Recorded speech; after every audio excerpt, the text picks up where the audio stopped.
Programme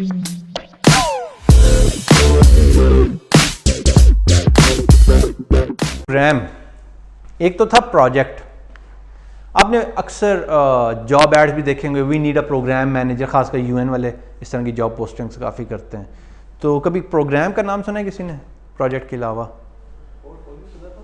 portfolio सुना था, very good. Portfolio भी अगली स्क्रीन पे आएगा, तो उसका मैं आपसे बाद में पूछूंगा ये क्या है। नहीं पता, मैं खुद बता देता हूँ। वेरी गुड, किसने बोला? Very good. It's a group of related projects. एक से ज़्यादा प्रोजेक्ट्स रन हो रहे हैं और मिलते जुलते हैं, लिंक्ड हैं, उनको इकट्ठा कर लो तो प्रोग्राम बन जाएगा। Very simple. लेकिन इनका रिलेटेड होना ज़रूरी है।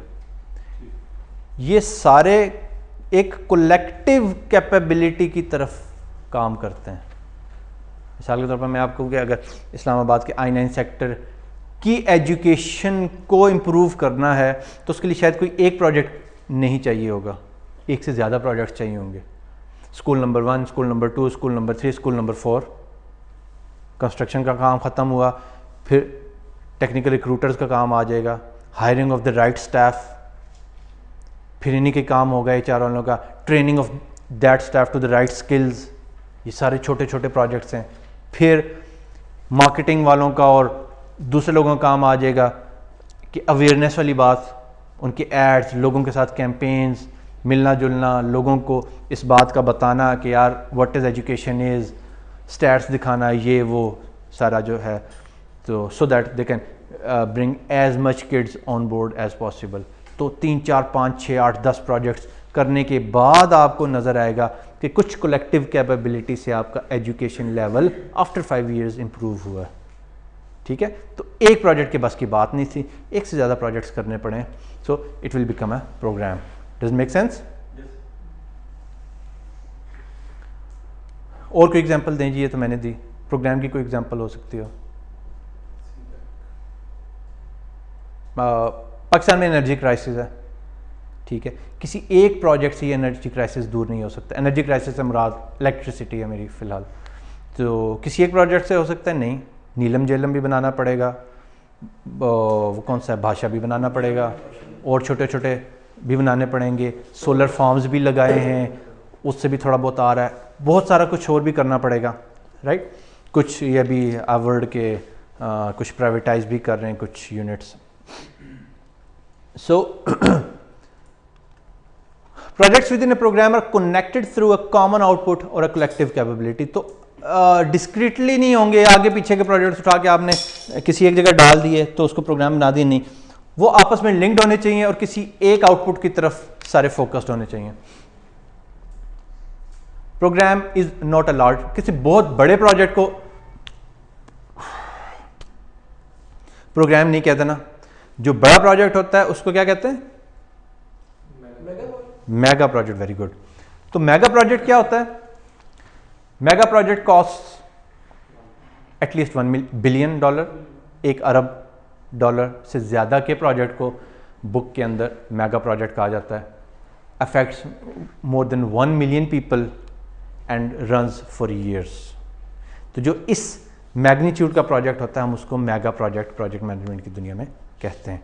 उससे छोटे छोटे जो हैं वो प्रोजेक्ट्स कहलाते हैं, और जो ग्रुपिंग ऑफ द प्रोजेक्ट्स है वो प्रोग्राम कहलाती है।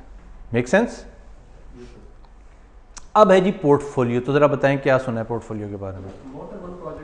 अगर आप मेंटेन रख रहे हैं, it's a portfolio management. Portfolio वो तो मैंने कहा अभी प्रोग्राम है। सर वो तो प्रोग्राम रिलेटेड प्रोजेक्ट्स हैं। ये मतलब फॉर एग्जांपल हम more than one project as a project manager में एक से ज़्यादा प्रोजेक्ट को मैनेज कर रहा हूँ। यानी कि अगर आपके पास ग्रुप ऑफ प्रोजेक्ट्स हैं and they are not related to each other, it is called portfolio, right. Very good, very good, that is what certainly it is. Sir mostly ये finance, when you talk about finance तो उसमें portfolio management आती है। Yes yes. Different तो projects. आप में से किसी ने सीपेक का नाम लिया था, किसने लिया था? CPEC is kind of a portfolio. It's not even a project, it's not even a program, it's a portfolio. Why it's a portfolio? Because they have energy projects in it, they have roads construction projects in it, they have Gwadar Seaport development projects in it. They have coal projects in it. They have और क्या है? STPs भी software development पास भी उन्होंने Industrial states different जो बनाना है उसके projects हैं. So CPEC is not a project. को पॉलिटिशियंस कहते हैं, खैर उन्होंने ये 35 आवर्स का कोर्स नहीं लिया हुआ, लेकिन उनको कहने दें. तो थोड़ा सा वो प्रोग्राम की डेफिनेशन के अंदर फिट इन नहीं हो रहा, वो पोर्टफोलियो की डेफिनेशन के अंदर फिट इन हो रहा है. So CPEC is kind of portfolio for somebody, for some organization. जैसे यूनिलीवर कंपनी है, इनका डिफरेंट टाइप के प्रोडक्ट्स बनाते हैं, तो ये सब जितने भी डिफरेंट टाइप के प्रोडक्ट्स बनाते हैं, इस तरह का पोर्टफोलियो हो सकता है. कोर्स हो सकता है, जैसे उनकी एक कैटेगरी है डिटर्जेंट्स की, या ठीक है सोप्स का एक अलग उनकी एक लाइन है और शैम्पूज के अलग. तो yes you can say that. Again वो थोड़ा सा मैन्युफैक्चरिंग प्रोडक्शन डिपार्टमेंट है, ऑपरेशनल काइंड ऑफ जॉब है. वो मैन्युफैक्चरिंग है, याद रखें, वो प्रोडक्शन हो रही है. वही हेड एंड शोल्डर है, पिछले 20 साल से आप वो यूज़ करते हैं. It's not changed. सो लेकिन समझने के लिए आप एग्जांपल ले सकते हैं. ग्रुप ऑफ प्रोजेक्ट्स और programs and operations manage together to achieve some strategic objective. तो सबसे पहली बात यह है कि portfolio could be a group of projects and it could be a group of programs as well. उस एक पोर्टफोलियो के अंदर प्रोग्राम्स भी हो सकते हैं और इंडिविजुअल प्रोजेक्ट्स भी हो सकते हैं. सही है. Manage together to achieve a strategic objective. तो जब स्ट्रेटेजिक ऑब्जेक्टिव की बात आए या स्ट्रेटेजिक विजन की बात आए तो समझे कोई बहुत बड़ी बात हो रही है. वो कोई ऑर्गेनाइजेशन के अंदर की बात नहीं है, वो ऑर्गेनाइजेशन के बाहर की बात है.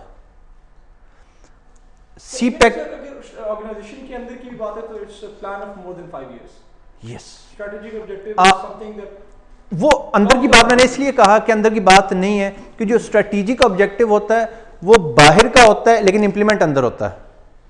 वो स्ट्रेटेजिक ऑब्जेक्टिव होते हैं how you will gonna capture your industry.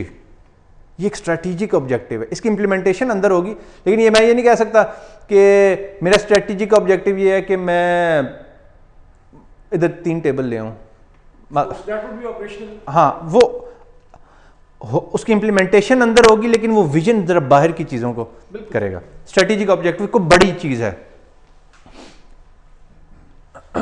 जैसे CPEC is an strategic objective of a nation, of a state, in fact 2 states.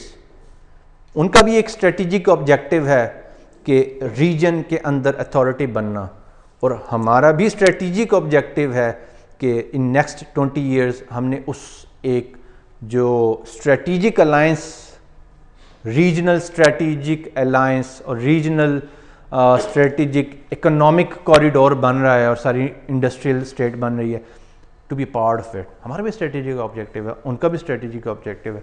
तो बड़ी बात है ये तो कुछ. If connection among the projects are only shared client, seller technology और resource, then projects should be grouped as portfolio, not as a program. अगर आपके प्रोजेक्ट्स का आपस में लिंकेज नहीं है, गो के वो एक से ज़्यादा प्रोजेक्ट्स हैं. मिसाल के तौर पे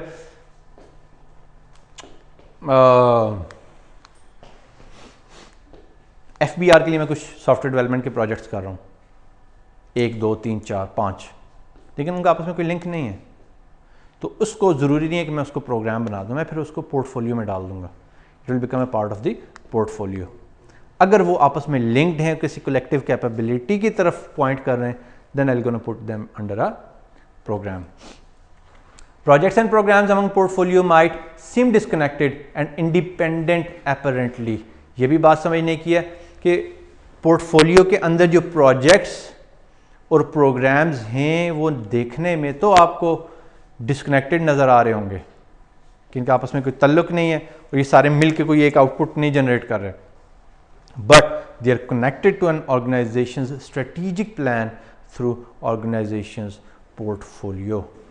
अब डैम बनाने का रोड बनाने से कोई तल्लुक नहीं है ज़ाहिरी तौर पे, या उधर आप कोल निकाल रहे हैं और उधर आप पोर्ट बना रहे हैं, इसका भी आपस में कोई तल्लुक नहीं है, आपको नहीं नज़र आ रहा.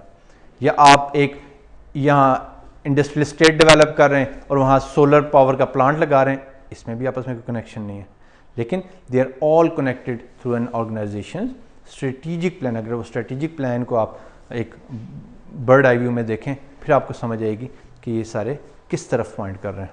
सो this is what a difference between a program and portfolio is. Program and project management is to do the projects and programs the right वे।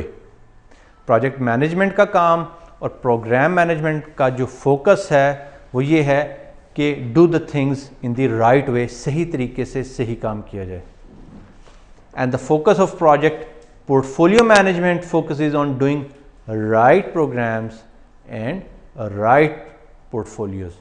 तो पोर्टफोलियो ने ये देखना होता है कि कौन कौन सा प्रोजेक्ट हमने करना है, कौन कौन सा प्रोजेक्ट हमने नहीं करना, या कौन कौन सा प्रोजेक्ट और प्रोग्राम हमने पहले डिलीवर करना है और कौन कौन सा वी कैन डिले ऑन।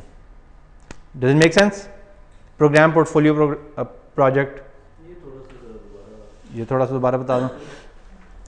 क्योंकि प्रोजेक्ट की एक आउटपुट होती है, क्योंकि सारे प्रोग्राम्स की भी तकरीबन एक ही आउटपुट होती है, तो इसलिए आपकी जो टीम का फोकस है प्रोजेक्ट मैनेजर का और प्रोग्राम मैनेजर का वो ये है कि we need to do these things right, हमें काम ठीक ठीक तरीके से करना है। लेकिन जब पोर्टफोलियो मैनेजर वाला बंदा है उसका ये काम नहीं है, उसके सामने 10 प्रोजेक्ट्स पड़े हुए हैं, so they will have to pick the right project. यार ये प्रोजेक्ट नहीं करना चाहिए हमें, कोल का काम नहीं है इधर, coal is a lot of expense, it takes a lot of time, ये वो मिसाल के तौर पे। तो कोल वाला काम हम 10 साल बाद भी कर लेंगे, that is not a problem, ठीक है। अभी हमें क्योंकि बहुत जल्दी एनर्जी चाहिए तो हमें शायद सोलर प्लांट्स लगाने चाहिए, या हमारा वाटर क्राइसिस है, सबसे पहले डैम बनाना चाहिए, डैम से बिजली भी बनेगी, पानी भी आएगा, ब्ला ब्ला ब्ला। तो पोर्टफोलियो वाले का ये थिंकिंग होगी और उसकी ये जॉब होगी। समझ आती है बात? So they will be doing the right things.